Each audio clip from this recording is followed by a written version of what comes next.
네, 함께 해주신 여러분 감사드리겠습니다. 지금부터 미래 인재 양성 기조 강연 진행하겠습니다. 올해 ICT 미래 인재 포럼 2017은요. 지금 진행되는 기조 강연을 포함해서 제4차 산업혁명 미래기술 초청 강연과 그리고 창의융합 교육 심포지엄, 미래기술 심포지엄 등 다양한 주제로 사흘간 여러분과 함께할 예정입니다. 각각의 강연들 유익한 정보들이 함께 포함이 되어 있으니까요. 끝까지 여러분 함께 해주시면 감사드리겠습니다. 그럼 먼저 첫날 함께하고 있습니다. 미래를 선도할 창의적인 인재 양성 방향 제시를 위한 창조융합 전문가의 기조 강연 진행하겠습니다. 첫 번째 기조 강연 해주실 분은 진대재 대표님이신데요. 삼성전자 대표이사와 정보통신부 장관을 역임하셨습니다. 현재는 스카이레이크 인베스트먼트 회장으로 우수 벤처기업을 발굴해서 중소기업으로 육성하는 데 큰 영향력을 함께 발휘를 하고 계십니다. 오늘은 창의적 인재 및 창조적 기업가라는 주제로 좋은 말씀 주시겠는데요. 여러분, 진대재 대표님을 큰 박수로 맞아주시기 바라겠습니다.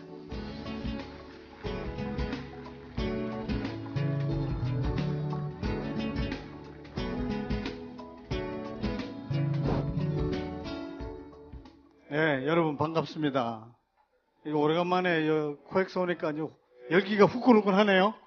네, 우리 IT, RC 뭐 전시회도 오시고 또 연구하시고 교수님도 계시고 학생들도 계시고 하니까 아주 기운이 막 납니다. 네, 요새 좀 어려운 시절인데 젊은 분들이 좋은 아이디어를 가지고 또 기술 개발도 하고 창의적인 저런 상품 또 제품 서비스 이렇게 내놓고 이렇게 하시는 거 보니까 아주 우리나라가 아직도 뭐 희망이 많은 것 같습니다.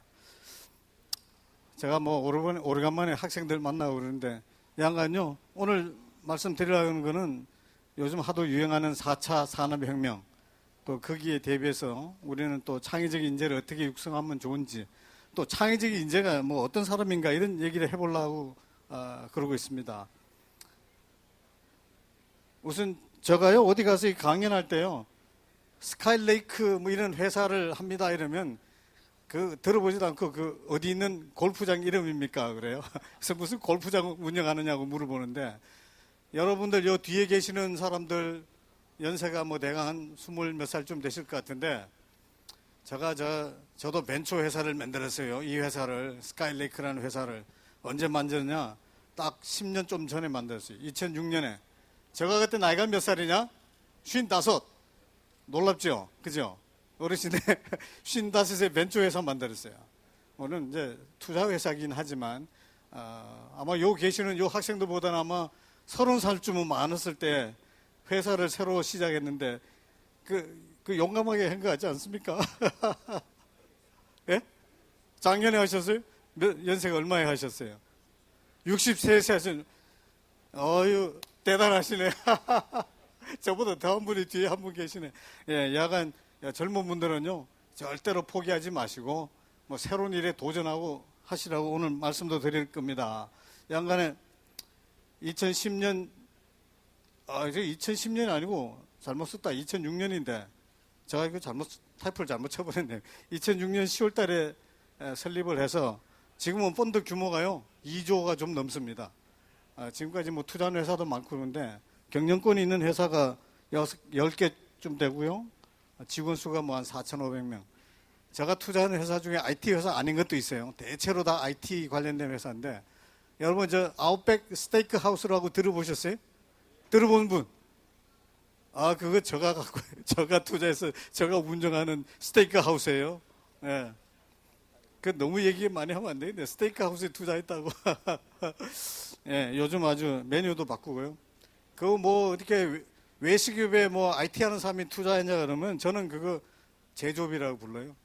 메뉴에 따라서 음식 만드는 제조업이고 그게 중요한 거는 다 그 서플라이 체인 매니지먼트 이게 식료품 제도로 사는 거 또 이제 얼마나 팔릴까 예측을 해서 인건비가 사람을 얼마나 고용하고 또 식자재를 얼마나 사느냐 이런 것들이 제일 중요하거든요. 다 가만히 보면 요즘 IT가 기반이 아닌 게 없어요. 그거 없으면 뭐 되는 일이 없는 것 같습니다. 예.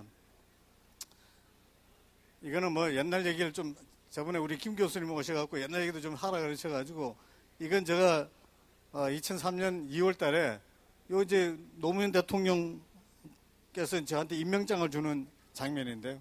소위 말해 이게 뭔가요? 그날 아침에 11시에 전화 받고 3시에 가서 임명장 받고 5시에 취임식을 하고요. 저녁 6시에 삼성전자 가서 사표를 냈습니다.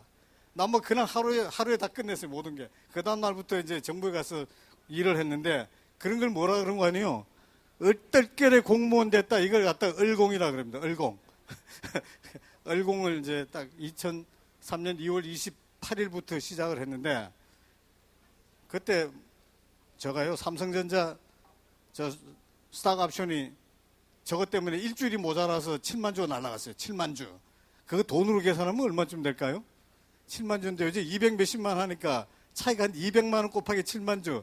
그 돈으로 얼마쯤 되세요, 교수님? 예? 7만 주 곱하기 200만 원. 1,400억. 1,400억 날아갔어요. 저 노무현 대통령 때문에. 참나. 근데 그때 노무현 대통령이 이 말씀 안 하셨으면 안 갔을 텐데 우리나라가 10년, 15년의 먹거리 산업을 정보통신 분야에서 만들어 보시오 이러더라고요. 그래서 아무 말도 못하고 끌려갔어요.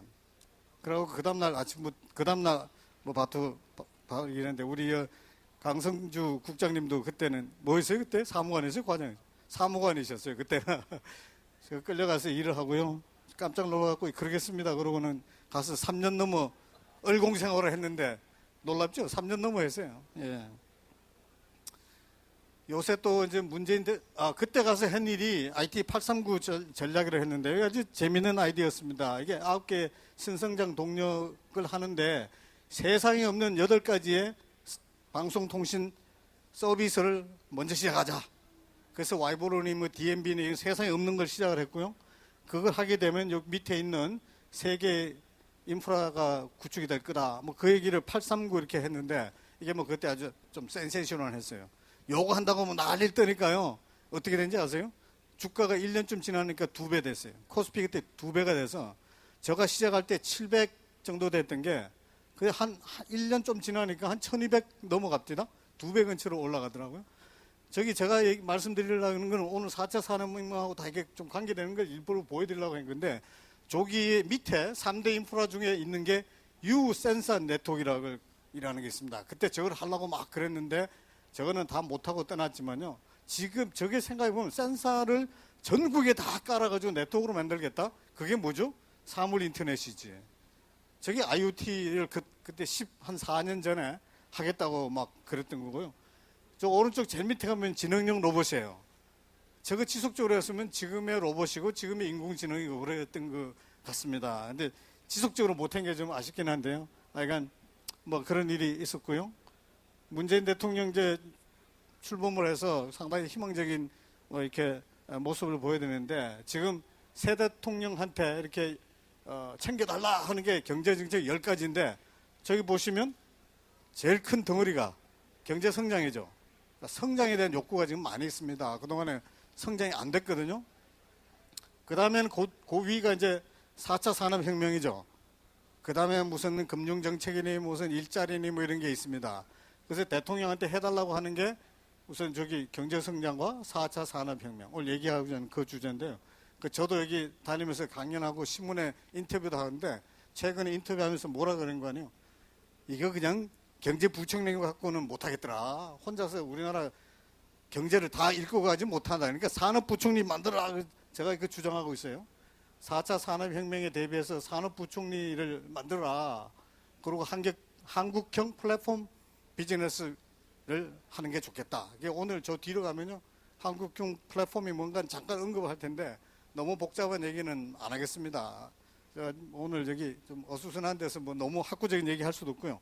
예.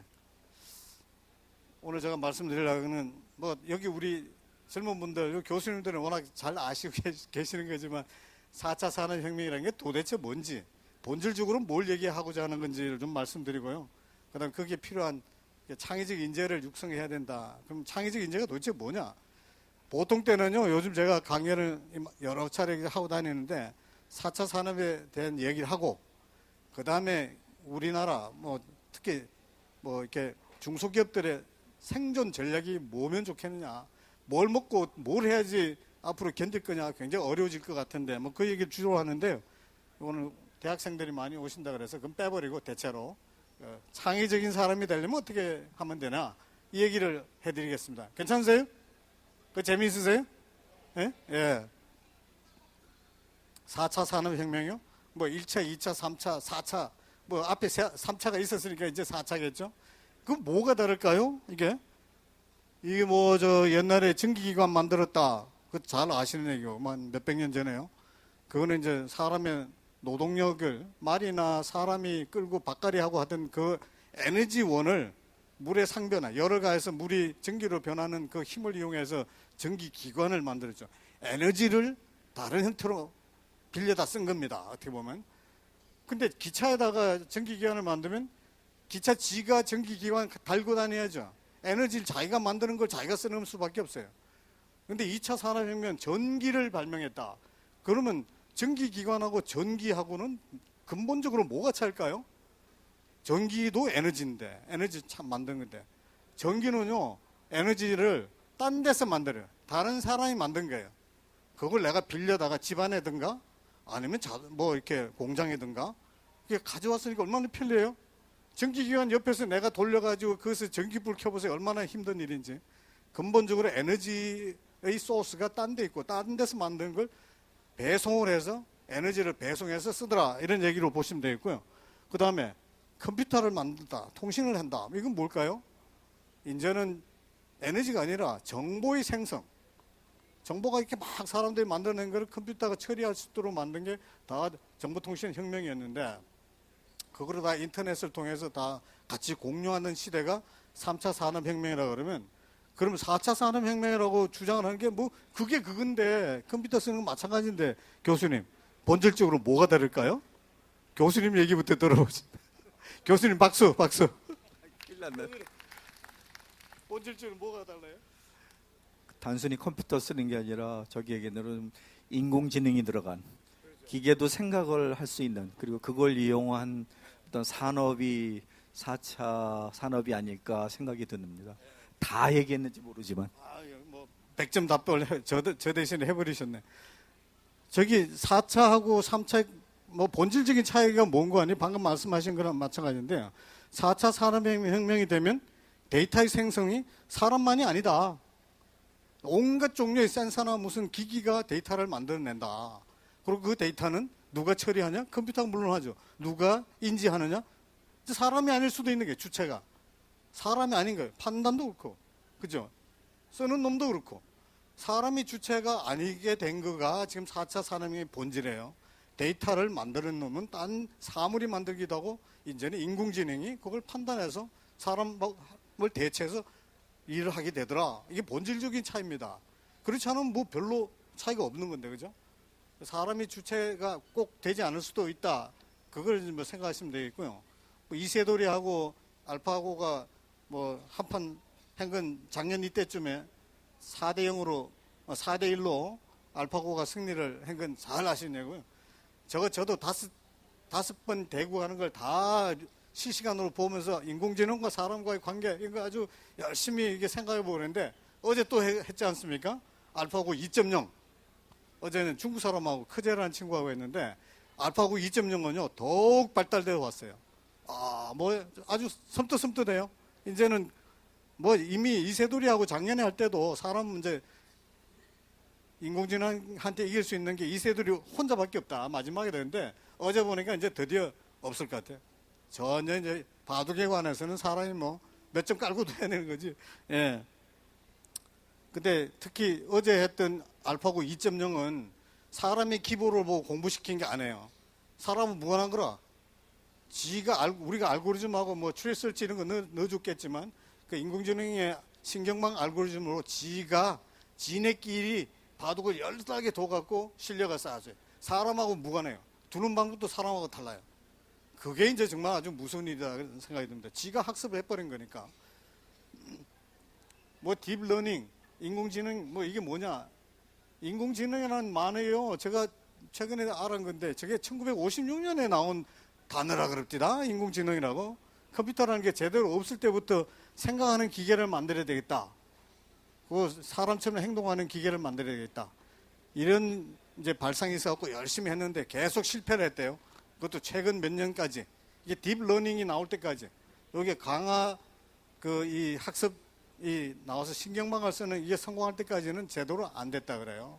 별로 인기도 없고 뭐 지원도 잘 안 되고 이러다가 갑작스럽게 잘 됐다는데 이게 신경망을 이렇게 여러 형태로 A라는 글자를 인식을 하려면 저게 픽셀에 뭐 100만 화소 같은 게 저기 A라는 글자를 쓰고 있으면 저도 이게 뭐 인공지능 전문가는 이제 아니니까 저거 A라는 글자라는 걸 인식하려면 저게 신경망이 뭐 저기 컨볼루션 있고 서브 샘플링 있고 또 컨볼루션하고 서브 샘플링 이게 여러 단계의 계층을 지나가지고 하는데 그 어떻게 하냐고 좀 물어봤어요. 질문해봤어요. 전문가한테. 그랬더니 A라고 쓰면 여기 요 각각 화소수에 여기 이게 레이저가 안 돼서 미안합니다. 이게 수직으로 된 성분을 다 모은대. 점끼리 수직으로 된 놈을 먼저 쫙 모으고 그 다음에 수평으로 연결되는 놈을 또 쫙 모으고 그 다음에 수직과 수평 사이에 또 관계를 또 쫙 모으고 그걸 쫙 해가지고 그걸 점점 좁혀가서 이제 사람이 A라고 정형화된 거는 미리 가르쳐줘. 이건 A라고 읽는다. 뭐 이건 고양이다. 이런 걸 미리 준 정보하고 비교를 해서 가장 에러가 적은 걸 찾아가게 만든 게 인공지능이래요. 그래서 이제 A라는 글자를 이제 알아내는 거죠. 그건 좀 쉬워요. A는 그죠? 근데 고양이 얼굴이면 어떻게 할까요? 고양이 사진을 한 100만 장을 넣어놓으면 똑같은 사진이 있을까요? 뭐 어쩌다 재수점이 있을 수도 있지. 뒤에 백그라운드 달라질 텐데. 그러니까 그냥 사진을 100만 장을 넣어갖고 똑같은 놈이 우연히 나와서 고양이다라고 알 수는 없어요. 저렇게 그걸 추론을 통해서 저렇게 컨볼루션 이렇게 기법을 통해 가지고 알아내는 거지. 그러니까 대단한 기술입니다. 생각해보면 어마어마하게. 생각해보세요. 고양이 얼굴이라는 거를 애들도 알아보려면 꽤 걸리는데 어마어마한 공부를 해서 알아내는 거고 사람은 또요. 고양이 뒤를 봐도 고양이라 그래요. 앞만 보는 게 아니고. 근데 그러면 컴퓨터가 얼굴 보고 꼬리 보고 고양이다 이렇게 알아내는 거는 이게 특별한 기술이에요. 그건 이제 사람이 만들어낸 겁니다. 이게. 그것도 이거 무얼즈 법칙이라는 게 있지 않습니까? 컴퓨터 성능이 얼마나 빨리 올라가나. 우리 학생들이 있어서 또 수업하듯이 이렇게 하는 건데 이거 어른들한테 이 소리 하면 재미없으니까 졸고 있을 텐데 그죠? 여기 보시면 이게 이제 이쪽 수평축이 20년 단위로 돼 있고요. 수직이 이제 초당 계산 속도인데 저거는 $1000짜리 컴퓨터의 연산 속도입니다. $1000는 뭐죠? 휴대폰이죠. 옛날 같은 뭐 PC, 뭐 랩탑 컴퓨터 정도일 텐데 지금은 휴대폰으로 보시면 되죠. 그 휴대폰의 연산 속도가 10년에 1000배씩 빨라진다. 대강 그렇게 보시면 된다. 10년에 몇 배요? 1000배. 20년이면 100만 배가 빨라지는 겁니다.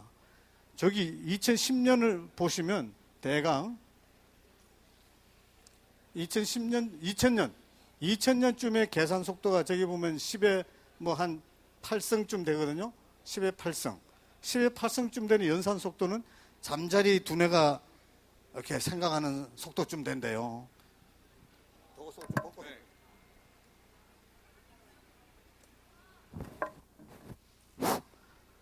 근데 그게 조금씩 빨라져서 2010년쯤 되면 생쥐 정도가 되고요. 이미 지나갔습니다. 제가 이걸 가지고 다니면서 강연한 게 2000년쯤인데 그때는 이렇게 될 거야. 10년쯤 지면 이렇게 될 거야. 근데 지금은 돼버렸어요. 이미 저 정도 돼 있습니다. 실제로 그 정도까지 가버렸어요. 2020년 요때 이제 우리 2017년 요때쯤에 인공지능이 많이 나오는 거 아닙니까? 그죠? 이제 요걸 살살 넘어가고 있어요. 2030년이면 이제 한 13년 남았는데 그때쯤에 1000불짜리 컴퓨터는 사람의 머리만큼 계산이 빠를 거다. 놀라운 일이죠. 사람이 얼마나 머리가 좋은데 사람의 머리만큼의 계산력을 1000불짜리 컴퓨터. 1000불짜리가 뭘 뜻하겠어요? 그 맘먹으면 사는 기계예요.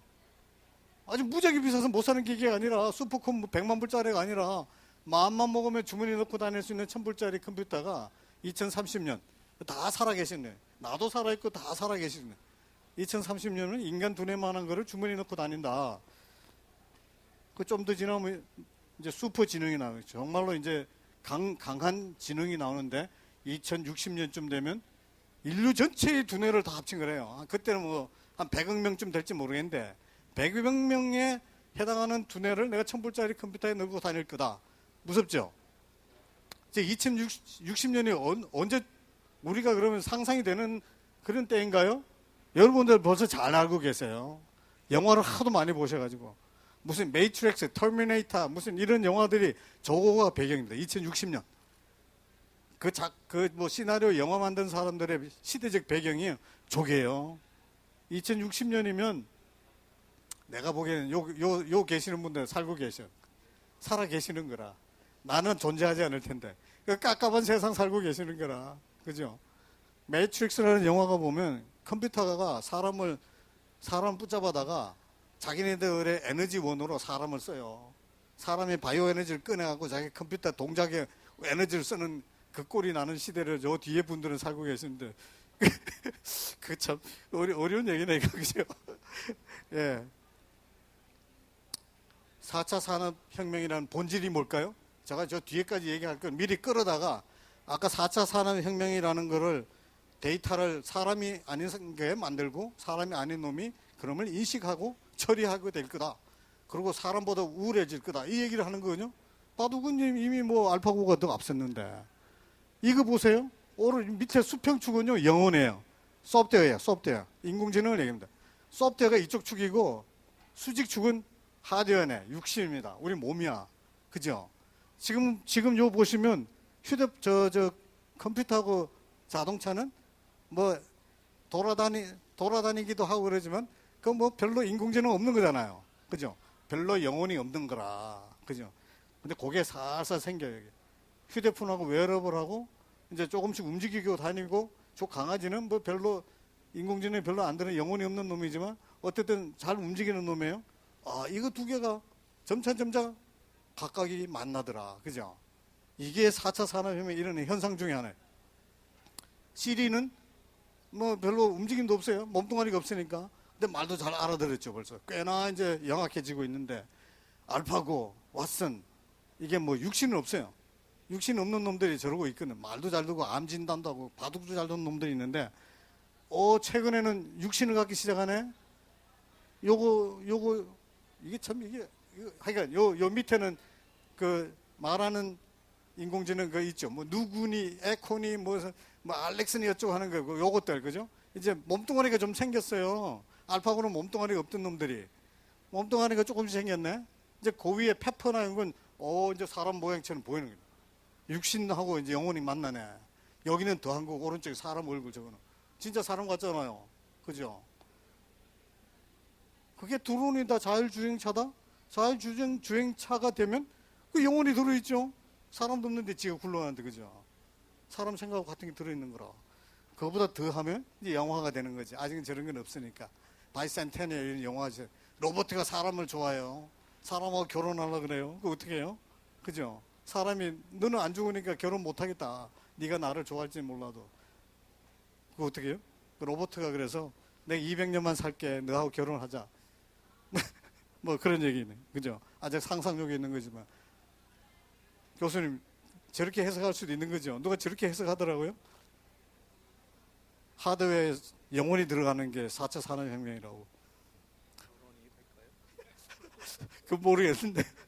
로봇하고 사람이 결혼하느냐? 잘 모르겠는데. 인공지능 이게 페퍼 로봇이요. 소프트뱅크가 만들었어요. 육신은 소프트뱅크가 만들고 IBM 왓슨에 영혼이 기어 들어가서 뭐 다 말하고 하는 건 다 아시는 얘기인데 소리 좀 키워주세요. Hello, Mike. 소리 Thank you for 키워주세요. having me. I've never spoken to an audience this big before. Pepper, what have you been working on lately? Recently, I've been working in banks, helping to answer any questions that customers have both in English and Japanese. Well, come to think of it, I have a couple of questions that I forgot to ask my bank before traveling here to Tokyo. Maybe you could help me. Certainly, Mike. How can I help? How much is the foreign transaction fee on my card when I make a purchase here? The outward fee is 5,000 yen to IBM Bank and 5,500 yen to other banks And the inward fee is 2,500 yen. Thank you. こんに You're ちは。 welcome. こんにちは。いらっしゃいませ。IBM 銀行へようこそ。ご用件をお伺いします。今日は新しい講座を開きたいんですけど、ありがとうございます。新規講座開設ですね。身分証明書は何かお持ちですか？残念ながら今日は持っていません。 근데 뭐 이제 かしこまりました。 예, 이제 이 정도까지 갔어요. 요즘 저 미국의 여행사에다가 전화를 하면요, 뭐 비행기가 언제 뜹니까, 언제 내립니까, 뭐 정말로 갑니까, 이런 거 다 물으면 꼬박꼬박 대답해줘요. 뭐 요금이 얼마입니까, 뭐 다 대답을 해주는데 계속 질문하다가 이상한 질문 하잖아요. 그럼 벌써요, 대답하기 어려우면 잠깐만요, 사람을 바꿔드리겠습니다. 이런데요. 우리나라도 지금 저 인터넷 쇼핑하는 데는 챗봇이 이미 작용하고 있거든요. 노란 옷 보여달라, 좀 큰 거, 작은 거 보여달라 이러면 사람 판매원이 신경질 빡 내잖아요. 그래서 요새 챗봇을 다 바꿔요. 뭐 챗봇으로만 사람이 몰려요. 뭘 시켜도 꼬박꼬박 잘 해주니까. 이건 뭐 지금 그 챗봇이 없는 인터넷 쇼핑몰은 큰일 났어요. 그래갖고 뭐 그 로봇 개발을 날립니다. 우리나라도 그렇게 되고 있고요. 혁신적 기술로 전에 없던 문제점이 나오는 게 있는데 뭐 이런 거요. 자율주행 자동차, 드론하고 이거 나오면 뭐 문제가 발생할까요? 좋은 것 같은데 좋을까요 과연? 저 자율주행 자동차 나오면요 큰일 났어요. 왜 그런 거냐? 여기 계신 분들 운전해 갖고 오셨을 텐데 자동차 지금 세워져 있죠. 자동차 중에 한 80%쯤은 세워져 있다고. 왜 세워져 있죠? 운전한 사람이 없어 세워져 있죠, 주차장에. 그러면 지가 굴러다니면 가동률이 80%, 90% 올라가죠. 그럼 자동차는 수도권에 지금 2천만 대가 돌아다니는데 500만 대만 있으면 운송은 다 돼요. 500만 대만 있으면. 그럼 나머지 자동차는 필요가 없는 거지. 그럼 내가 차 타고 싶을 때 차가 굴러와서 나를 태우고 쭈르륵 가는데 내가 차를 살까요? 차를 왜 사요? 안 사지. 택시보다 편리한데. 그 자동차 사람이 어떻게 돼요? 도대체? 이 큰일인 거지. 자동차 회사가 망한 게 아니라 우리 직장이 없어지는 거라. 근데 차 타고 오시는데 맥히시죠? 그러면 뭐하러 차로 와요? 차를 타요? 옆에 드론을 타지. 그죠? 드론을 타면 되죠. 차는 더 안 만들 텐데. 이 드론 타면 위험할까? 내가 보기엔 이게 훨씬 세이프예요.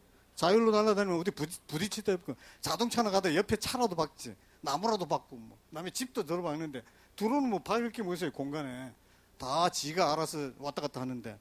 정말로 이제 1인용, 이게요, 차량 공유 경제라든가 뭐 자동차 관련 산업이 줄어드는 거라. 이게 큰일이에요. 좋은 것 같으면서도 줄어드는.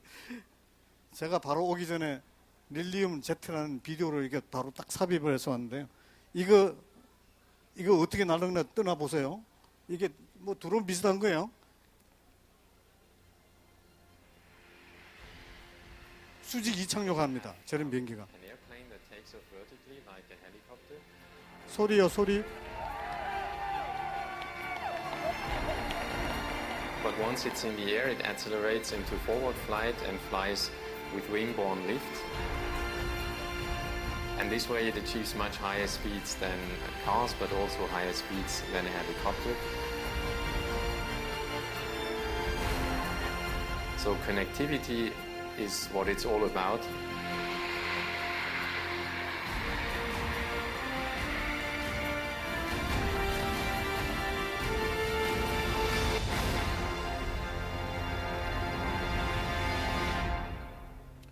저거 대량 생산하면 저 생각에는 비싼 벤츠값밖에 안 들 것 같아요. 뭐 그렇게 비싸겠어요, 지금? 저 하늘에 하늘에 날아가다 떨어지면 굉장히 위험할까요? 헬리콥터처럼? 나는 안 위험할 것 같아요. 자동차가 두 개가 다 딱 정면 부딪히는데 에어백이 터져서 사람 안 다치지 않습니까? 안 다치도록 설계가 돼 있죠. 그거 터지는데 한 0.1초면 빵 터져야 되는데 저 비행기 고장돼 떨어지면 얼마 걸릴까요? 한 몇 초는 걸리겠지. 한 10초쯤 걸리면 떨어지면 뭐 사람을 에어백 속에 싹 집어넣으면 되잖아요. 내가 앉아있는 데가 에어백 속이면 되는 거지. 오셨어요, 장군님? 이리 오세요, 이리. 장군님, 이리 오세요. 자리. 오세요, 오세요. 예, 국방부 장군님이 오셨네. 현직에 박수 한번 쳐드리죠. 정보통신 담당 국장님이세요. 예. 그 다음에 이제 4차 산업혁명이 되면요. 제가 좀 어려운 건 중국의 문제라, 중국이 우리한테 여러 가지 어떤 경쟁 관계에서 어려움이 되고 하는 거 다 빼버릴 거예요. 그냥 이렇게 보시죠. 4차 산업혁명이 됐을 때 독일의 아디다스 신발 공장이 말레이시아에 있다가 독일로 옮겨갔는데 4차 산업혁명의 또 다른 제조의 혁신이 우리나라 GDP의 26%가 제조업입니다. 신발도 만들고 자동차도 만들고 온갖 게 다 있는데 그 제조업이 이것 때문에 어떤 영향을 받는가 4차 산업혁명 때문에 한번 보세요. 이것도 비디오인데 1993년 고임금 때문에 독일 공장을 모두 폐쇄하고 중국 동남아로 공장을 옮겼던 아디다스가 23년 만에 독일로 돌아왔다. 아디다스가 메이드 인 저머니 신발을 만들기 위해 세운 공장의 이름은 스피드 팩토리. 지난 9월 첫 제품 아디다스 퓨처크래프트 MFG를 선보였다. 그런데 이 공장은 이제껏 신발 공장과는 전혀 다르다. 스피드 팩토리에서는 사람 대신 로봇이 원단을 오리고 3D 프린터로 부속을 만들어 꿰매고 붙인다. 이 공장을 만들기 위해 아디다스와 독일 정부, 아헨 공대가 3년 넘게 합작했고 소프트웨어, 센서, 프레임 제작업체 등 20곳 이상의 기업이 공장 시스템 구축에 참여했다. 다른 신발 공장처럼 똑같은 소재, 똑같은 디자인의 신발을 계속 찍어내는 것이 아니라 홈페이지를 통해 고객이 주문하면 로봇이 원단 직조에서 마감까지 순식간에 지운다.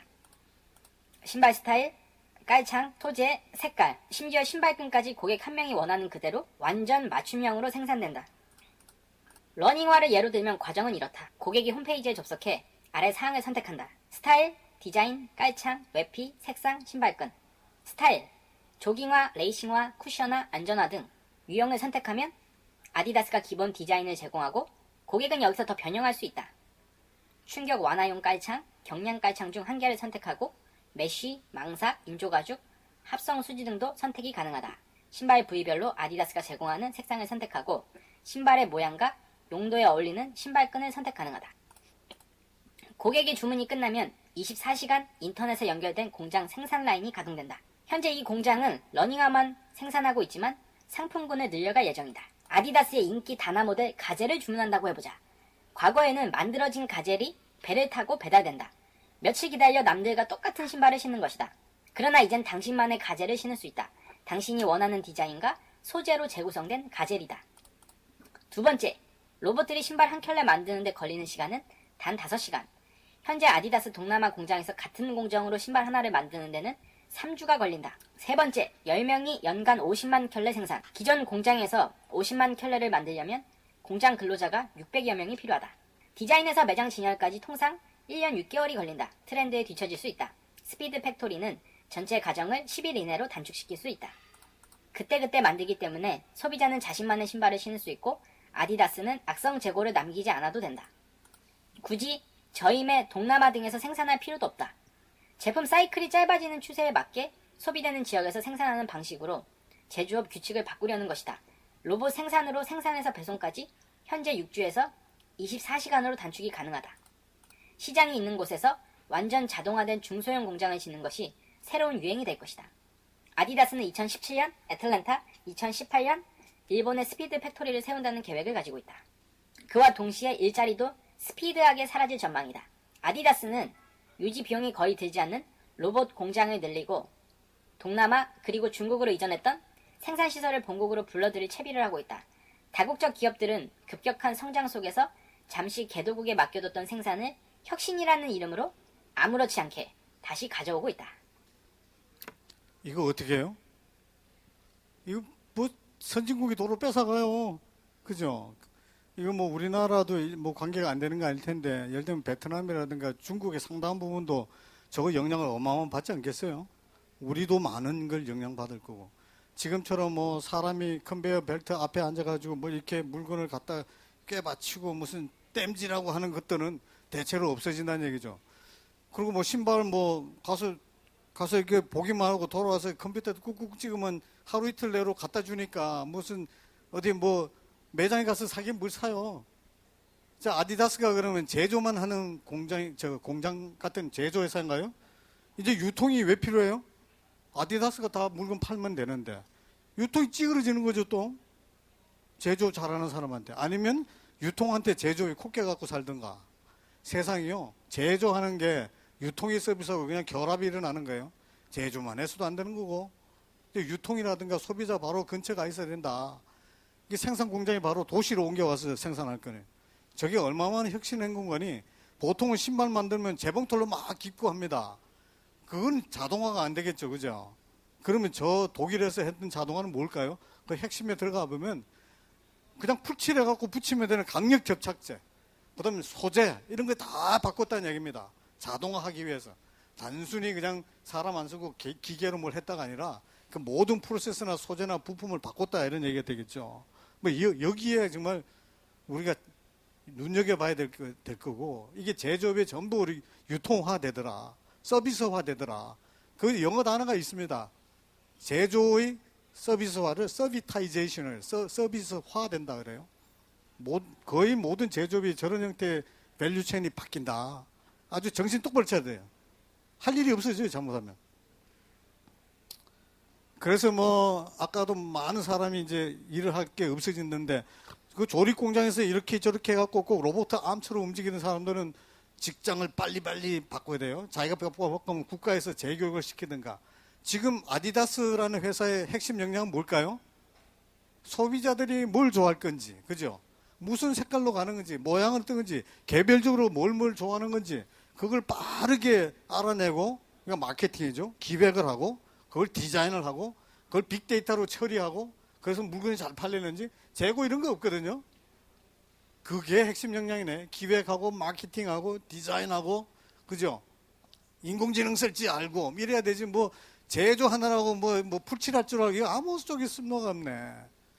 이제 그게 이제 4차 산업혁명의 이제 본질적으로 우리가 해야 될 일이다. 여기 없어지는 사람들, 없어지는 직업들이요. 왼쪽에 있는 거, 자동화 대체될 사람, 콘크리트 공, 정육점, 청원, 경찰, 격리, 사무원, 택배원, 여기 잘 보면요, 변호사, 회계사 이런 사람도 상당히 영향받아요. 교수님도 다 영향받고. 이 세상에 정신노동에서 중산층들이 막 픽픽픽 썰어지네. 큰일 났어요. 안 없어지는 사람이요, 목사님 안 없어지고, 그죠? 작가, 시나리오, 가수, 그건 잘 안 없어지고. 우리 전부 뭐 그런 거 해야 되는 건지. 이 딱한 노릇이에요, 딱한 노릇. 정말 그렇습니다. 아주 화가, 조각가 이런 건 잘 안 없어지는데. 제가요, 이 제리 카플란이라고, 인간은 필요 없다.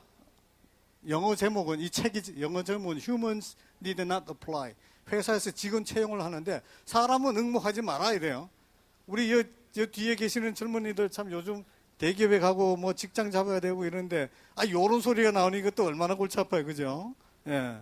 큰일이야. 이제 사람은 응모도 하지 말래. 그럼 어떡하라는 소리야. 이 제리 카플란이 스탠포드 교수인데요. 저도 스탠포드 나왔다가 둘이서 뭐 대담 좀 하라 그래갖고, 이게 한 3주 전에 이 양반이 와서 대담을 하고 그러는데, 이 양반 학자니까요, 뭐라 그런 거니, 1년 365일, 하루 24시간, 불만도 없고, 근로세도 낸대요, 앞으로 로봇이. 에이, 빌어먹을, 세금까지 내면, 그럼 사람은 정말 뭐예요? 세금도 내는 로봇이 대체한다. 이게 참, 사회적으로는요, 문재인 대통령이 골치 아플 거예요, 이제. 점점 실업률은 높아질 거고, 소득 불균형이 점점 심해지고, 이게 우리나라만 그런 게 아니고 전 세계가 그러네. 이게 몸살을 앓는 거예요, 이제. 이게 이제 가지고 있는 아주 불안감입니다. 이게 4차 산업혁명의 좋은 점도 있긴 하지만, 이게 안 좋은 점이 더 우리들 가운데 왔다. 그죠? 그는 뭘 해갖고 우리도 직장도 잡고 그래야 되잖아요. 그죠? 뭘 해야지 이게 로봇한테 이기죠? 로봇한테 이겨야지 직장이 있죠. 그죠? 로봇하고 경쟁을 해야 되는데, 사람하고의 경쟁이 아니라, 이제 앞으로. 네, 창의적인 인재가 돼야 되는데, 그죠? 창의적인 인재가 뭔가, 어려운 숙제예요. 이거 얘기를 이제 하겠습니다. 어르신네들, 이건희 회장이나 정준영 포스코 회장 말씀을 빌리면, 저기 뭐 이근희 회장님은 인문학적 소양을 갖춘 창조적 개발자를 확충해야 된다. 인문학적 소양? 글쎄 뭐 그래서 한데 그 옆에 정준영 회장은요 또 뭐라 그런 거 아니에요? 무슨 인문학과 자연학이 통합된 통섭형 인재가 돼야 한다. 그래서 내가 정 회장한테 물어봤어요. 그 선배님 그 뭔 소리입니까? 그랬더니 그 자기도 잘 모른대요. 남들이 자꾸 그래갖고 저게 뭐 붙어있는 통섭형 인재라 그러죠. 정말 맞습니까? 그랬더니 좀 자신이 없어요. 그럴까요? 이 양간에 이런 얘기는 맞는 얘기예요. 한 10만 명을 먹여 살릴 창의적 인재를 육성하라. 아, 그건 맞는 말씀이죠. 그죠? 이건 망고불면의 진리 같은데. 그럼 창의적 인재가 도대체 뭔가요? 뭐가 창의적 인재? 장군님 헷갈리죠 이게. 뭐가 창의적인 도대체? 창의적 인재란? 우리 교수님 하나만 찍어보세요. 저 세 개가 있는데 저기 여기. 뭐예요? 뭐 리더십? 리더십 있는 사람. 네. 다른 분다 이제 좀 장군님 군인 가운데 창의적인 사람 누구예요? 융합형 인재. 융합형 인재라고요. 아까 한 소리는 똑같은 소리네. 예. 뭐가 창의적입니까? 남들이 생각하지 못한 거를. 남들이 생각하지 못하는 생각하는 사람, 그죠? 고려대 IoT 보안연구센터 이주연 석사가 하시네. 본인이 창의적이세요? 아니라고 생각합니다. 아니면 어떻게? 아니에요? 왜? 네. 곤란하게, 그죠? 예. 호기심과 욕구가 강한 사람. 이건 저가 이게 정의를 내린 겁니다. 뭐 책에 있는 얘기 아니고요. 꿈이 있는 사람, 호기심과 욕구가 강한 사람, 그런 사람이 창의적 인재가 될 소양이 있다. 이 남다른 생각을 하는 사람, 그야말로 상상력이 풍부한 사람, 그래야만 창의적인 사람일 거다. 세 번째, 새로운 것을 시도하는 사람. 뭐 뭔가 자꾸 새로운 거, 뭐 아까 뭐 드론 같은 것도 자꾸 타보려고 애쓰고 이런 사람이 창의적인 사람이에요, 사실은.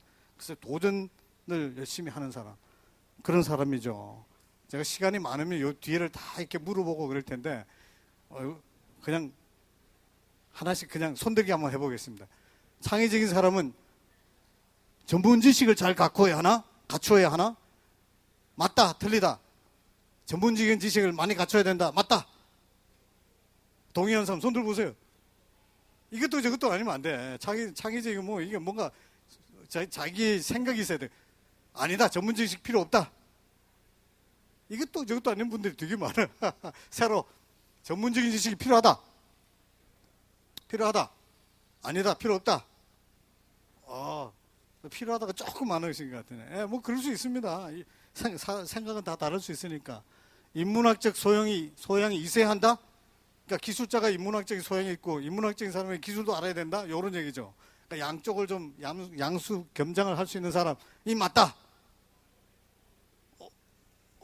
예. 그다음에 아니야. 그런 거 필요 없어.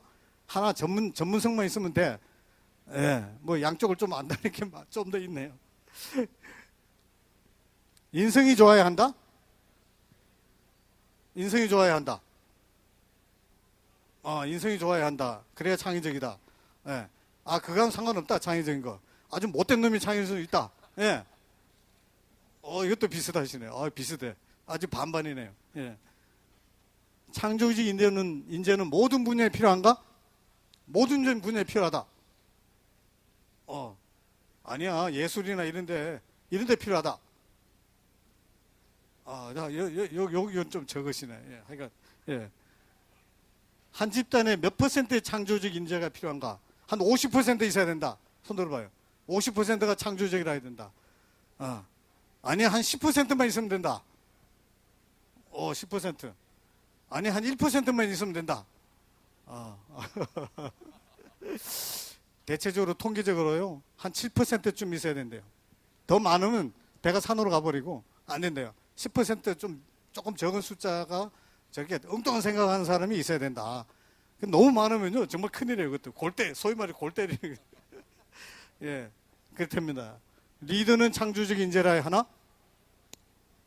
리더는 창조적이어야 된다. 아니야, 그럴 필요 없다. 리더는 또 별개다. 야, 이게 꼭 선거에 한 50대 50 나오는 시기네. 진보와 보수가 50대 50은 나누는 거 비슷하네. 예. 이거 물어보죠. 창의적인 거는, 창의성은 천부적인 거다. 아니면 후천적으로 개발이 된다. 천부적인 거다. 아, 요건 손들기 싫어하시네. 아니야, 후천적으로 다 만들어진다. 아, 이거 훨씬 뒤가 많으시네. 왜 그럴까요? 후천적으로 만들어지나요? 이거는 정답이라는 게 물론 뭐 그렇게 있는 건 아니지만요. 후천적으로 안 만들어지는 겁니다. 타고나는 거를 자기가 발굴하고 개발하는 거인 거지. 창의성은요, 7살 이전에 다 조성되고 끝이라 그래요. 그게 만들어진 거를 자기가 그렇게 꿈과 상상력 있고 도전을 하고 해서 자기가 능력이 점점 개발되는 거죠. 타고나야 된다는 얘기가 더 맞는 것 같아요. 그건 피카소가 그랬어요. 타고나는 거라고. 근데 우리가 나이가 들면서 점점 이렇게 노력하면서 점점 똑똑해지는 거는 맞아요. 그게 그러니까 그래도 있으니까 다행이죠. 이건 정답이 없으니까 그냥 지나가겠습니다. 이거를 보시면 이제 생각이 달라집니다. 스티브 잡스, 세계적인 천재다. 맞다. 스티브 잡스는 세계적인 천재다. 이거 아니라고 하면 이상한 거예요. 진짜 세계적인 천재예요. 정말로. 근데 스티브 잡스가 일을 할 때 보면 stay hungry, be foolish.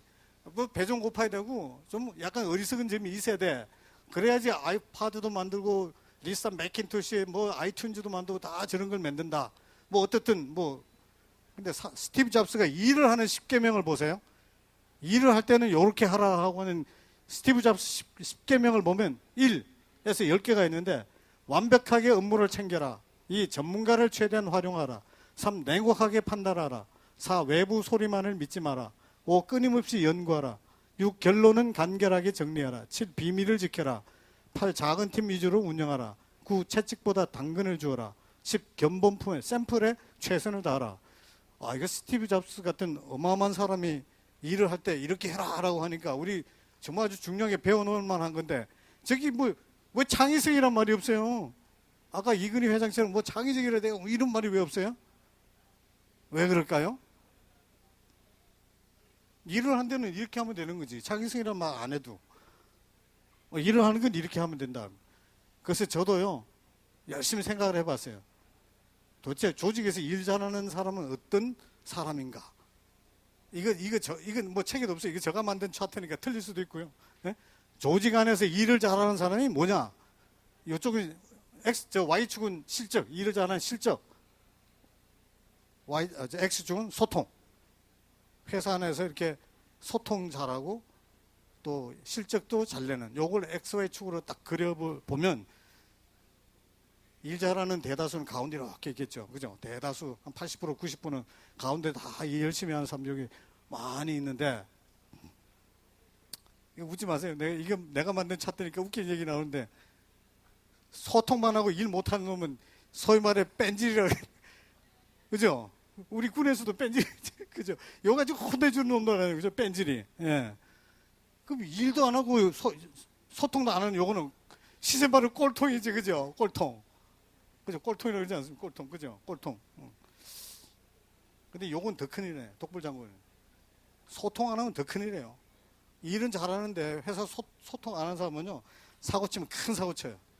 그 잘못하면 탄핵도 당하는 거라. 그래서 소통을 해야 돼요. 그죠? 그럼 리더는 소통도 잘하고 뭐 당연히 실적도 좋은 사람이겠죠. 근데 이건 이제 여쭤봐야 돼요. 교수님한테 계속 여쭤보니까 안 되는데 다른 사람한테 물어요. 에코나라가 뭐 하는 회사예요? 아, 센서 만드세요? 예. 여쭤볼게요. 회사 하시니까. 일 잘하는 직원은 어떤 직원이에요? 회사 몇 명 있으세요? 직원이? 오유, 많으시네. 어쨌든 그 일 잘하는 직원이 누구예요? 어떤 직원이 일 잘하는 사람이에요? 서로 협조해서 일을 잘하는 예, 협업하는 능력이 있는 친구가 성과를 내더라고요. 예. 그래서 지금은 협업 능력이 가장 중요하지 않은가 그런 생각합니다. 협업을 잘하는 사람이 일을 잘하는 사람이래요. 자네 직장 다녀요? 학교 다녀요? 일 잘하는 사람은 어떤 사람 같아요? 조직 안에서? 회사에서? 일단 소통이 먼저 중요한 것 같고 또 이제 그 회의를 했으면 이게 어떤 것이 이제 중요한 점인지를 자기가 알아서 파악을 해서 이제 우선순위를 만들 수 있는 사람이 일을 잘하는 사람이라고 생각합니다. 자네 가면 일 잘할 것 같다. 회사 가면. 정말 그거 중요하지. 뭐가 일 잘하는 사람일까요? 다양한 아이디어를 낼 수 있는 사람. 아주 창의적인 그런 사람, 그죠? 예, 맞겠죠? 여기 세 가지는요, 이것도 제가 이렇게 이때까지 저 삼성전자 일하고 지금 제가 중소기업에 한 1000개쯤의 회사를 투자하려고 하는 게 다 들여다보고 분석해보고 이런 놈의 회사는 잘 되는구나, 저런 놈의 회사는 잘 안 되는구나, 다 이렇게 보고 일 잘하는 사람이 어떤가 이렇게 다 보고 하니까 일 잘하는 사람은 이런 사람이더라고요. 조금 전에 얘기됐는데 목표를 설정하고 달성하는 사람은 이쁘죠. 자기가 목표 내가 이런 일을 해야 되겠는데요. 그걸 딱 해내는 사람. 기가 막힌 거지. 최고지. 그죠? 월급 막 보너스도 팍 주고 하는 사람은 저런 사람이죠. 두 번째로는 대소완급의 우선순위를 아는 사람. 저거는 이제 리더급이에요. 뭐가 중요한지, 뭐가 큰일인지, 뭐가 급한지 그거 아는 사람. 그게 경영의 요체예요. 회사를 경영한다. 국가를 경영한다. 뭘 하더라도요. 대소완급을 알아야 돼요. 앞으로 여기 뒤에 계시는 분들이 경영자가 되고 싶다 그러면 딴 거보다 내가 해야 되는 일 중에 우선순위를 정해보자. 급한 일은 뭔지, 큰 일은 뭔지, 천천히 해도 되는 건 뭔지, 그죠? 사소한 거는 뭔지. 무슨 우리나라 최고 직위에 있으면서 어디 누구한테 화분이 갔냐, 꽃다발이 갔냐, 이거 챙기면 안 되지. 그죠? 그런 거 하면 안 되는 거지. 정말로 중요한 일을 해야 되는 거죠. 남을 배려하고 신뢰받는 사람. 근데 이게, 예. 근데 제가 축이 하나 더 있다고 하는 얘기를 빼앗으려는데요. 아까 저렇게 XY 쪽에 꼴통도 창일 수 있고, 독불장군도 창일 수 있고, 다 창의성을 갖고 있을 수 있어요. 근데 저렇게 일 잘하는 데는 창의성의 말이 필요 없어요. 그리고 창의성은 어디나 다 존재할 수 있어요. 모든 사람이 창의성을 웬만큼 타고났고 그 창의성을 발휘할 수 있느냐의 문제인 거지, 창의성을 가지고 논할 필요가 없어요. 그게 이제 우리가 지금 찾는 창의성이 어떨 때는 보일 것 같기도 한데 안 보이고, 잡으려고 그러면 안 잡히고 그런 거로 생각이 듭니다. 그럼 어떤 사람이 정말 창의성이냐? 일 잘하는 사람이라는 게 저렇게 목표를 설정한 사람, 대소완급을 우선순위 잘하고 남을 배려하는 사람, 다 일 잘하는 사람이에요. 제가요, 한때 몇만 명의 직원을 데리고 있지 않았겠습니까? 그죠? 삼성전자 했을 때도 저 밑에 몇만 명 있었다고. 근데 그 중에 A를 주는 사람은 일 잘하는 사람이에요. A 플러스를 주는 사람? 김창현 교수 같은 분. 제가 삼성전자 반도체 있을 때 설계 담당 했었는데 제 양반만 A 플러스 줘요. 남들이 못하는 걸 하니까 A 플러스 주는 거죠. A면 A라고 남들 똑같이 잘하는 거는 별 소용이 없어요. 놀아도 돼. 남이 생각 못하는 거 가끔씩이라도 생각을 하면 그 사람만 A 플러스 주세요. 그건 저만이 갖고 있는 평가하는 방법이라 그렇지 남들이 다 그렇다는 얘기는 아닌데요. 그게 바로 창의적인 인재, 그게 창조적 기업가인데 요 사이가 뭘까요? 그 갭이 많은 겁니다. 일 잘하는 사람과 창의적인 인재 또는 창조적 기업가 사이는 굉장한 걸 넘어가야 됩니다. 그 넘어가는 게 뭐냐고요? 아까 얘기한 겁니다. 꿈과 상상력과 도전 정신. 요거 없으면 소용이 없어요. 그냥 일만 잘하는 월급쟁이지. 자기가 정말로 뛰어나가서 벤처도 해보고 뭔가 창의적인 걸 해보겠다? 그건 별개 얘기다. 그렇게 기억하시면 되겠습니다. 이제 4차 산업 다시 돌아가서요. 클라우스 슈밥이라고 WF 회장이 4차 산업 이걸 언급을 하면서 작년 다보스에서 앞으로 4차 산업에 대비해서 이런 걸 기업은 준비하라. 1. 수평적 협력형 의사결정 체제를 만들어라. 웬만큼 아는 얘기예요. 우리 다 저렇게 하려고 애를 쓰죠. 수평적 조직을 만들라. 2. 자율 경영을 하는 소사부제로 재편하라. 이건 할 얘기가 많습니다. 이 98년에 외환위기 터져갖고 삼성전자도 망하니 흥하니 그럴 때가 있었습니다. 98년 한 해에 삼성전자 적자가 5천억이 난 적이 있어요. 요즘처럼 분기별로 10조 이익이 난다 하고는 잽이 안 됩니다. 연간 5천억 적자가 나는 시절에 너무너무 회사가 긴급해서 앤더슨 양한테 우리가 자문을 했어요. 와서 한두 달만 삼성전자 뭐가 골병이 들었는지 좀 봐달라. 그러니까 와갖고 그 사람이 딱 3가지 처방을 해주고 갔어요. 삼성전자한테. 그 중에 하나가 자율경영 소사업부제로 만드세요. 그래서 뭐 글로벌 비즈니스 유닛, GBM이나 GPM이 이렇게 만들었어요. 그래서 사장이 하던 일을 다 위임을 했습니다. 사업부장한테. 그리고 오늘날의 삼성전자가 됐어요. 뭐 그 과정에 많은 게 있지만 이렇게 자율 경영 시스템으로 하는 게 굉장히 중요하더라. 이 뭐 다 아는 얘기인데 슈바프 이 사람은 또 한 겁니다. 전통 산업을 폐기하지 말고 혁신하라. 계속 4차 산업이 뭐 인공지능이 뭐 어쩌고 그래도 조선 사업 같은 거 버리지 말라. 대우조선에 돈 넣어야지 그걸 우물쭈물하는 사람이 이상한 거지, 그죠? 우물쭈물하다 돈만 커져서요 10조 때리는 거지. 이제는 전통 사업 폐기하지 말라는 거야. 4차 산업혁명이 시작됐다고 얘기했던 슈바프 회장이 전통산업 버리지 말래요. 우리가 지금 잘하고 있는 조선, 자동차, 무슨 중화학, 뭐 반도체, 뭐 전자산업, 뭐 이런 것들 절대로 버리지 말라. 탐구형 평생 학습 시대를 만들어. 이것도 뭐 할 얘기가 많습니다. 저도 요즘 뭐 교육에 걱정이 돼서 한국 미래 교육 혁신 포럼 뭐 이런 거에 참여해서요. 우리나라 교육 다 바꿔야 된다. 4차 산업혁명에 로봇처럼 이런 일을 하는 사람은 정말 필요 없어요. 우리나라 특히. 그야말로 기획하고 디자인하는 이런 창의적인 머리가 필요한 거지. 이렇게 뭐 조립하는 사람이 더 이상 필요하지 않다. 로봇이 대체할 거니까. 10년 뒤쯤이면. 그럼 교육은 10년쯤 해야 되잖아요. 적어도. 20년쯤 해야 사람이 이제 육성돼 나오니까 교육을 지금 당장 바꾸라. 제가 하는 얘기가 수능고사보다 때려쳐라. 그 토론회 나가는데요. 제가 작년 11월 달에 토론회 나갈 때 작년 수능 시험 문제를 다 풀어보고 갔어요. 웬만한 거 다 풀어봤어요. 국어, 영어, 수학, 뭐 물리 이런 거 다 풀어봤는데 제가 약 40, 그러니까 한 50년 전에 해봤던 거 똑같아요. 사지선다형이 오지선다형으로 바뀌었더라. 그 내용은 똑같아요. 거의 다. 그거 제가 토론에 나가고 그 교육학자들이 잔뜩 있는 데 가서 뭐라고 얘기한 거요? 그게 작년 시험 문제 수학에 이런 게 있습니다. 주사위를 3번 던져가지고 1이 한 번만 나올 확률을 계산하라. 그거 지금도 저 계산할 수 있어요. 쫙 계산해요. 72분의 25. 그거 뭐 개무한 계산해요. 근데 제가 여기 있는 사람도 똑같아요. 주사위를 평생 던져봤습니까? 한 60살쯤 된 분들한테 제가 질문했어요.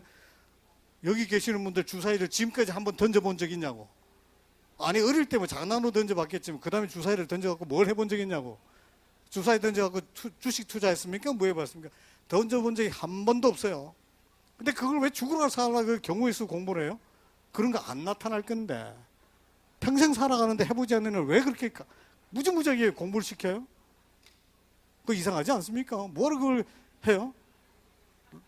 우리 롯데 월드 건물 123층짜리 우리나라에서 시공했어요. 뭐 자랑스러운 건물입니다. 전 세계 몇 번째 높은 건물인데 설계는 남이 한 거지.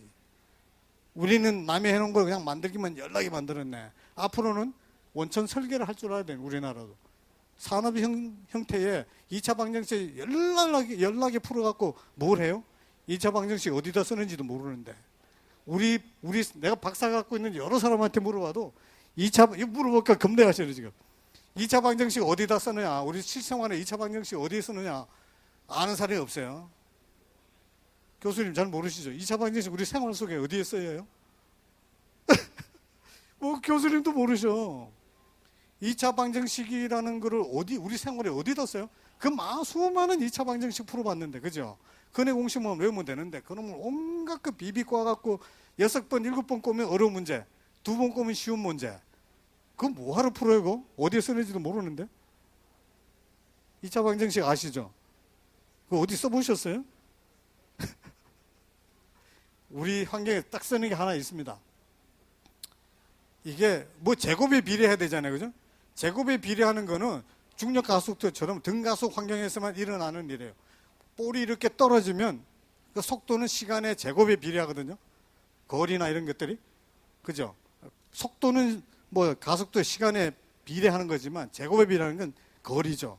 그러니까 내가 볼을 이렇게 딱 던졌을 때 이렇게 날아가는 거리를 계산하는 건 2차 방정식 풀어야 돼요. 초속도하고 이렇게 가르치면 얼마 갈 건가는 2차 방정식 풀어야 되는데, 근데 아까 저기 골프 뭐 시뮬레이션 하는 데 있습니다. 거기 2차 방정식 풀어서 그 골프 계산하나요?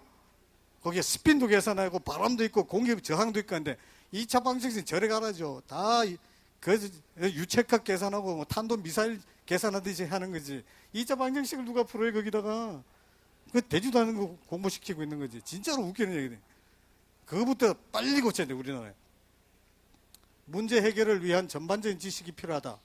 뭐 이래서 통수병인지 모르겠지만 문제 해결을 할 줄 아는 사람이 앞으로 이제 각광을 받는다. 문제가 뭐라는 것도 알고 해결 방법을 제시해 줄 수 있는 사람이라야 제가 아까 A+를 준다는 사람들에 해당하는지도 모르겠습니다. 4차 산업 대비 개인의 생존 전략. 오늘 여기 오신 분들은 뭐 저한테 시간을 1시간 이상 투자를 하시는데 이것만 보시고 가면 됩니다. 1시간 투자한 효과가 있습니다.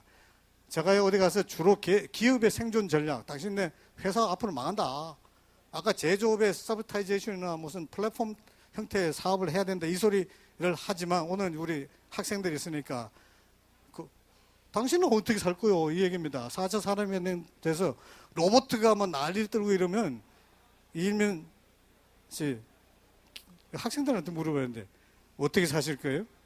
로봇하고 경쟁해야 되는데 이제 다 살았다. 난 괜찮아. 여는 괜찮습니다. 우리 자식들이 문제고 우리 손주들이 문제지.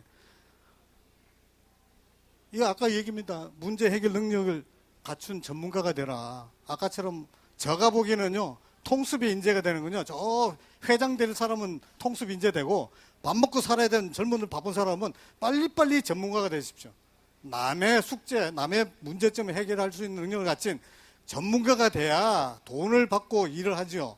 통수비 인재가 돼서 이것 조금 저것 조금 하는 거 아무 소용없어요. 나이 한참 들었을 때 그 생각해도 돼요. 젊었을 때는 그런 생각하지 마세요.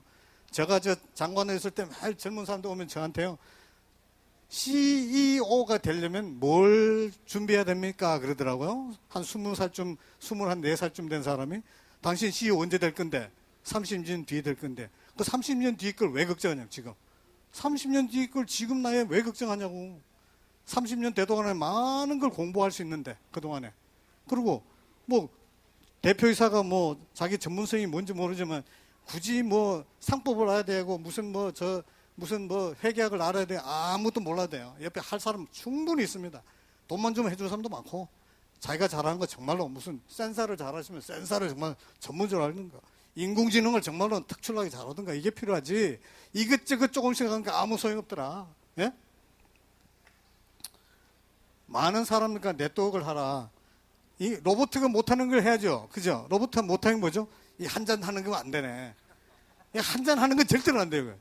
이거 로봇 못하는 한잔 하는 거 하시면서 소통하고 얘기하고 세 사람이 모이면 거기 선생님이 있고 그 논에 나오는 얘기죠. 그게 정보가 있다. 그 로봇 못하는 걸 해야죠. 그겁니다. 그거 하시라고. 그중에 변화를 두려워하지 말고 앞장서서 변해라. 앞으로 학습형 인간이 돼야 됩니다. 정말로 배워나가야 되는 거지. 대학교 졸업장 받은 거로 먹고 살 수 있는 때가 지났습니다. 이게 무지하게 이렇게 빨리 바꾸는 시대에 계속 해야 돼요. 일신, 우일신에 대학에 나오는 얘기인데 저거를 제가 바꿔갖고 111학 114. 제가 중학교부터 제가 생활의 모토로 삼고 있는 게 매일매일 공부해서 매일매일 새로워지자. 저게 지금의 제 사무실에도 저게 액자로 크게 걸려 있는데요. 저렇게 하시는 게 아마 저 생각에 맞는 것 같습니다. 뭐 공짜로 되는 일이 하나도 없어요. 제가 이거 2005년에 이걸 어디 가서 발표를 하면서 아주 센세이션한 강연한 적이 있는데요. 100점짜리 만점 인생을 만들려면 뭘 하면 될까? 뭐 똑같은 얘기, 아까 뭐 한 얘기입니다. 이거 기억을 하시는 분도 있고, 뭐 처음 들어보시는 분도 있을 텐데, 100점짜리 인생을 만들기 위해서 뭘 하면 될까? 이 얘기는 그냥 영어 단어 중에서 내가 100점짜리 인생이라는 단어에 걸맞는 걸 찾아보자인데, 어떻게 찾는 거니? 그 스펠링에다 A에는 1점, B에는 2점, Z에는 26점, 이렇게 점수를 다 주고, 단어가 100점이 되는 단어를 쫙 찾아요. 사전 찾으면 누가 이걸 발표하고 난 다음에 저한테 이메일로 쫙 왔을 때다. 저걸 C+ 랭귀지로 소프트웨어를 짜갖고 딕셔너리를 다 때려 넣어서 100점이 되는 단어를 다 찾아갖고 저한테 보내왔는데 그게 자그마치 1,500개 있대. 1,500개. 1500개는 돼요. 100점이 딱 되는 단어가 무지무지 많습니다. 근데 100점이 되는 걸 찾는 과정에서 락, 행운, 재수 47점밖에 안 돼요. 과락이야, 과락. 100점이 반도 안 돼요. 재수가 좋은 것만으로는 인생 만점이 안 되더라. 그럼 돈이 좀 있으면 될까? 많이. 72점. 근데 그래 막 찾아보니까 가장 기똥차게 적절한 단어가 이 attitude, 마음먹기, 태도. 이게 딱 100점이에요. 아주 신기하죠, 이게. 그래서 만점 인생은 마음먹기 나름이더라. 꿈과 열정을 갖고 도전해보시라. 여러분들 그러면 꿈이 이루어질 겁니다. 네, 감사합니다. 아, 정말 귀하고 좋은 말씀을 많이 해주셨습니다. 아마 그 대표님 괜찮으시면 저희 궁금한 점 있으신 분들 질문을 좀 받아도 될까요, 대표님? 네. 혹시 이렇게 귀한 강연 만나기 쉽지 않으니까요. 궁금한 점 있으신 분들은 손을 들어주시면 저희가 마이크 이동해서 도움드리겠습니다. 혹시 있으세요? 질문 있으세요? 워낙 많은 이야기들을 해주셔서 네, 충분하리라 생각이 되지만 혹시나 해서 네, 마이크 주세요. 강연 잘 들었습니다. 강연 잘 듣고 지금 보시다시피 질문을 하라 그러면 우리나라 사람들 질문을 못 하거든요. 그러니까 질문을 잘 좀 할 수 있게 좀 그런 말씀도 좀 해주셨으면 좋겠습니다. 어떻게 질문을 하느냐? 어떻게 질문하면 되느냐? 야, 정말 우리 박 대표님께서 정말 아주 중요한 걸 말씀하셨어요. 한국 사람들 질문 안 하지 않습니까? 저번에 오바마 대통령한테도 기자한테 질문하라는데 아무도 질문 안 해서 정말 창피했다 그러는데 질문을 안 해요. 그게 우리나라 사람의 좀 잘못된 습성인 것 같은데 이스라엘 사람들은 너 오늘 가서 아버지 부모님이 너 오늘 가서 뭘 공부했냐 물어보지 않잖아요. 오늘 무슨 질문 해봤냐? 질문을 잘 해야 돼요. 특히 이렇게 경영자가 돼서 위로 갈수록 저 같은 사람이 무슨 가서 무슨 연구 보고서 뭐 해서 안 하지 않습니까? 저 같은 사람은 무지하게 많은 사람을 거느리고 일어나는데 저가 하는 역할이 뭔 것 같으세요? 저는 질문하는 사람이에요. 질문을 해주는 거예요. 질문을 해서 적절하게 사람의 동기부여하고 적절하게 야단도 치고요. 그 질문 아주 묘하게 아주 비비과사기다고 이렇게 그거 잘해야 돼요. 그죠? 그리고 위로 갈수록 그걸 잘해야 돼요. 그러면 그거 어떻게 이제 잘할 수 있냐? 훈련을 하셔야 되거든요. 연습을 하셔야 되고. 회사 내에서도요. 그게 끓이지 않아야 돼. 내가 이상한 잘못된 엉뚱한 질문을 해서 웃음거리가 되지 않을까라는 걸 걱정하지 할 필요가 없습니다. 그리고 회의 같은 거 할 때 그 분위기가 그런 엉뚱한 질문을 해도 야, 웃기는 소리 하지 마. 이렇게 얘기하면 안 되고 그 회의를 주재하는 사람이 절대로 그건 금기중에 금기. 하게 만들어야 돼요. 해라. 그리고 성의껏 대져가지고. 그게 어릴 때부터 집안에서 아버지가 애들한테 이렇게 애들한테 질문에 대답을 해줘. 이게 되는데 우리는 아버지가 야 짜샤 그런 거 왜 물어? 이것 때문에 잘 안 돼요. 우리가 이제 요즘 보면 젊은 사람들 이제 아버지 아빠 된 사람은 애들하고요 잘 대화를 합니다. 끈기 있게 답변을 해주겠는데 저도 우리 손주님이 와갖고요 5살인데 작년에 왜 남항에는 전기불 보고 덤벼드냐요. 우리 손자는 6살짜리 와가지고 그런데 답은 모르겠더라고요. 왜 나방이가 왜 불에 끌려요? 그리고 나방이하고 나비하고 어떻게 다르냐요. 야, 그 어려운 질문이에요. 그래갖고 얼른 인터넷 찾아봤지 나비하고 나방이 어떻게 다른지. 그러고 얘기해 주는데요. 그런 질문 할 수 있어요. 그거를 어릴 때부터 해주고 그게 상상력의 문제예요. 우리나라 교육에 주입식 교육을 시켜버리니까 답을 미리 알아버렸어요. 그럼 질문이 없는 거지. 질문을 할 겨를이 없어요. 다 가르쳐버렸는데. 그래서 안 가르쳐줘야 돼. 어릴 때 미리 조기 교육 같은 거 시키지 말라 그래요. 요즘 프랑스나 독일에 가면 조기 교육을 초등학교 들어가기 전에 하지 말라 그래요. 호기심이 없어져. 그게 정말 나쁜 일이에요. 지금 우리나라 사람들이요. 대학교 입학해서 한 1년쯤 있을 때가 가장 능력이 좋을 때 같아요. 미국 대학생들하고 비교하면 저도 미국에서 티칭 어시스턴트 조교를 하면서 이렇게 보니까 대학교 1학년쯤에 그 미국 애들 띨띨해요. 로고 AB는 로고 A 더하기 로고 B 이런 거 몰라요. 근데 대학교 4학년쯤 졸업할 때쯤은 우리나라 학생보다 나아지는 공부하는 게 좀 다른 거죠. 그래서 우리는 수능고사 이런 것 때문에 번아웃 아주 이제 지쳐갖고 공부하기 싫은 거라. 나이 들면 책 안 읽어요. 왜 안 읽어요? 이제 하기 싫은 거라. 공부하는 게 지긋지긋하게 얘기했어요. 근데 미국 사람, 유럽 사람들이 계속 발전하죠. 한 40살쯤 됐을 때 우리나라 보통 사람하고 미국이나 이런 데 보통 사람하고 비교하면요. 능력 차이 많이 납니다. 이게 우리나라의 문제. 진짜로 문제. 얘기를 하고 이렇게 아는 지식이라든가 이런 것들이요. 상당한 차이가 나요. 이게 마케팅이라는 데 차이가 나요. 뭐 이렇게 아까 열심히 뭐 이렇게 산업형 로봇 같은 일을 하는 건 차이가 없을지 모르는데 어디 나가서 무슨 뭐 희한한 얘기, 고상한 얘기 해보세요. 뭐 대화가 아주 잘 안 되고 그래서 뭐 그런 것 같습니다. 그러니까 질문을 잘하기 위해서 스스로 연습을 해야 되고요.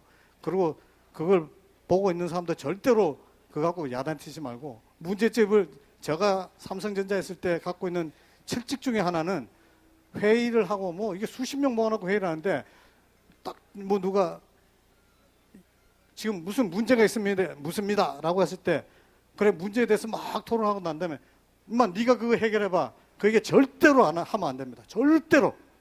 그럼 다시는 문제를 제기 안 해요. 문제를 공유하지. 할 사람한테 나눠주지. 그런 것들 위에 사람이 잘해야 될 거예요. 저도 요새도 제가 회의를 하면 한 30명쯤 와도 오늘 한마디도 안 한 놈들은 다음 회의 오지 마. 그게 철칙입니다. 그거 하시면 돼요. 그렇게. 회의에 참석한 놈이 한마디도 안 하고 간 놈이 있으면 발언은 한마디도 안 하면 넌 다음에 회의에 오지 마라. 내가 있을 때 그랬지. 네? 그리고 종이 보고 얘기 못하게 하고. 우리 이분은 그때 사무관인데 제가요 장관일 때 회의를 할 때 국장들하고 차관들하고 다 이렇게 회의할 때 종이를 못 갖고 계세요. 보지 마라. 한 줄 메모는 가져도 좋다. 미나이데 보지 말고 얘기하라. 종이 그건 나도 아는데 그거 다 아는 건 뭐라 얘기해요? 머릿속에 있는 거 얘기하라 그러지. 그런 것들이 뭐 회의를 하거나 우리 김창현 박사님은 안다. 질문 안 하면 다음에 회의 오지 말라 그래. 반도체에서 아주 정말 일 잘하던 분이었어요. 지금은 포항공대에 계시는데. 또요. 질문 하나만 더 받을까요? 뭘 또 네, 학생을 그리고 우리 그러세요? 그 학생들이 또 함께하고 있어서 네. 먼저 네, 하세요. 먼저 좀 들어볼까요? 소개 좀 부탁드립니다. 안녕하십니까. 저는 중앙대학교 석사과정에 지금 진학하고 있는 장규희라고 합니다. 네, 아까 좋은 말씀 잘 들었는데 아까 해주신 말씀 중에 그 전문가가 되라고 말씀을 해주셨는데 네. 저희가 보통 이제 전문가라고 할 때는 하나의 분야에 대해 우직하게 계속 이제 공부를 하는 거라고 이제 보통은 생각을 하고 있는데 또 요즘 같은 세상에는 그 세상의 변화가 너무 빠르다 보니까 뭐 하루하루가 다르게 이제 세상이 변하고 있고 또 이런 세대에서는 오히려 하나의 분야에만 너무 집중하다 보면 오히려 이렇게 안 좋은 또 이런 결과를 날 수도 있다고 생각하는데 그럴 때는 어떻게 대처해야 되는지가 궁금합니다. 아, 그것도 참 그러네. 우리 학생이 참 궁금하게 생각할 부분이네. 그냥 일반적으로 얘기하면요. 이렇게 이제 생각해서 일반적인 얘기를 말씀드린 건데 어떤 분야의 전문가가 되면 그죠? 예를 들면 지금 하시는 일이 뭐 IoT 쪽에 이렇게 하면 그 IoT 쪽에 정말로 깊이 있게 잘하게 되면 그 주변도 막 체득이 되더라. 뭐 그런 경험적으로 말씀드리는 건데 이를테면은 자기가 뭐 분야를 잘 하면서 옆에 걸 자꾸 이제 보고 공부를 해야 돼요. 그야말로 평생 학습을 해야 돼요. 남이 하는 것도 빨리 본질적인 걸 체득을 해서 내가 많은 깊은 걸 알고 있더라도 상당한 부분 지식을 넓혀가기 위한 노력을 하는 과정에서 점점 이렇게 산이 커지고 거기서 이제 산맥이 되고 하는 거지 가만히 있으면 안 되죠. 내가 요거 예를 들면 무슨 소프트웨어 하나 뭐 C++ 랭귀지로 소프트웨어 요 분야에 특정한 분야에 포뮬러 같은 걸 잘 짠다. 요거 딱 특정한 부분에 하나. 그러고 난 세상 만사다. 요것만 하겠다. 아, 그러면 넓어지지 않죠. 그 플러스 거기에 뭐 다른 CQ를 하든 뭐 하든 하여간 그 옆에 걸 자꾸 이렇게 더 영역을 넓히고 그러면 정말 자랑했으면 버리세요. 자신이 있으면 버리세요. 내가 잘하는 거 버려야 다른 걸 하게 돼요. 고집하지 말라고. 제가 저 삼성전자 했을 때 박사기를 뭐 무수히 뽑았을 때인데요. 박사기 받은 사람이 저한테 딱 와서 근무 시작하기 전에 뭐 제가 채용했더니 딱 시작할 때 제가 들려주는 얘기 첫 번째 얘기. 너 오늘부터 박사 아니야. 너 박사라는 생각 버려라. 그게 첫 번째 해주는 얘기. 너가 알고 있는 것도 버려라. 버려야 더 큰 걸 하죠. 그죠?